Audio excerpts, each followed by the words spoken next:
छत्तीसगढ़ में चुनावी माहौल बना हुआ है और आए दिन महादेव सट्टैप मामले को लेकर भाजपा और कांग्रेस के बीच आरोप और प्रत्यारोप का सिलसिला भी लगातार जारी है। इसी कड़ी में आज कांग्रेस ने एक बार फिर भाजपा के ऊपर जमकर निशाना साधा है और भाजपा के ईडी से रिश्तों को लेकर सवाल उठाए हैं। साथ ही ईडी को भाजपा एम्बिएंट डिटेक्टिव कहा है।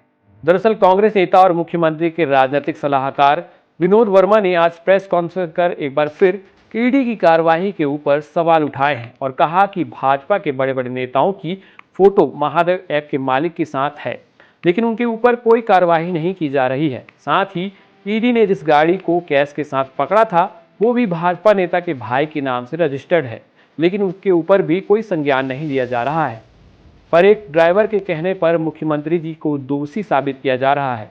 साथ ही उन्होंने बताया कि बिना तथ्यों के उनका नाम उछाला जा रहा है, जिसके चलते उन्होंने भाजपा के नेताओं के ऊपर मानहानि का केस भी किया है। बयान जारी करवा दिया कि 508 करोड़ रुपए पहुंचाने की बात थी, ये सब थी, और आखिरी में एक लाइन लिखते हैं, सब्जेक्ट टू इन्वेस्टिगेशन। मतलब आरोप पूरा लगा दिया आपने, भाजपा को आपने एक चुनावी हथियार दे दिया और कहा कि अभी ये जांच का विषय है। अगर जांच का विषय है तो कोई जिम्मेदार एजेंसी किसी व्यक्ति की इस तरह की मानहानि कैसे कर सकती है? लेकिन यहां पर बात खत्म नहीं हुई। उस प्रेस रिलीज में एक नाम आया पहली बार, शुभम सोनी का।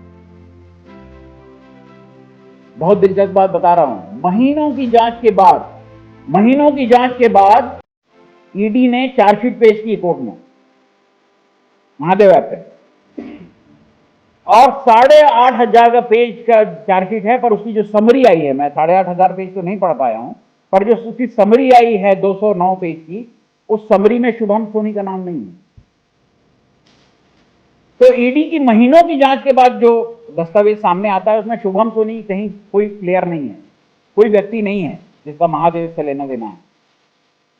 उनमें दर्जनों लोगों के बयान है, जिसके आधार पर ईडी कहती है कि हम इस बयान के आधार पर, इस बयान के आधार पर, इस साक्ष्य के आधार पर, इस सबूत के आधार पर हम इस नतीजे पे पहुंचे हैं कि इस ऐप के संचालक जो हैं वो रवि उत्पल और सौरभ चंद्राकर हैं। ये ईडी कहती है। अब एक नया वीडियो आता है सामने, उस चार्जशीट में उस प्रेस रिलीज में पहली बार शुभम सोनी का नाम है, और अगले दिन नाटकीय तरीके से एक वीडियो आ जाता है। मेरे वकील ने सिद्धार्थ नाथ सिंह, केदार गुप्ता और अनुराग अग्रवाल को एक नोटिस भेजी है, मैं मानहानि का मुकदमा करूंगा अगर वो इस नोटिस के बाद माफी नहीं मांगते हैं और सार्वजनिक रूप से अपना बयान वापस नहीं लेते।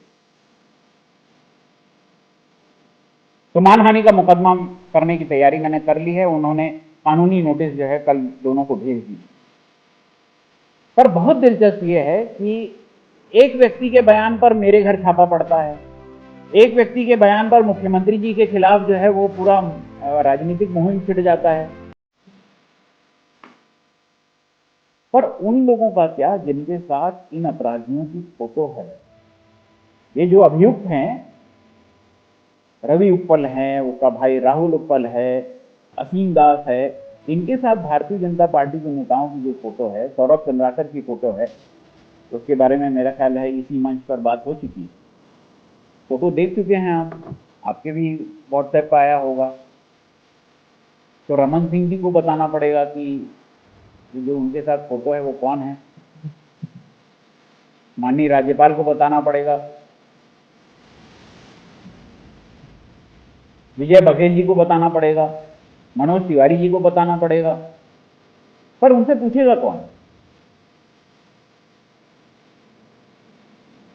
हम सब लोग जो कांग्रेस पार्टी में हैं, उनके खिलाफ जो कुछ भी राजनीतिक दुष्प्रचार हो रहा है, उसका आधार किसी अज्ञात व्यक्ति का बयान है। एक कोई सीबी वर्मा है जिसका बयान है, उसके आधार पर मेरे घर छापा। एक कोई शुभम सोनी है जिसके बयान पर भूपेश बघेल जी के ऊपर इतना बड़ा लांछन आरोप।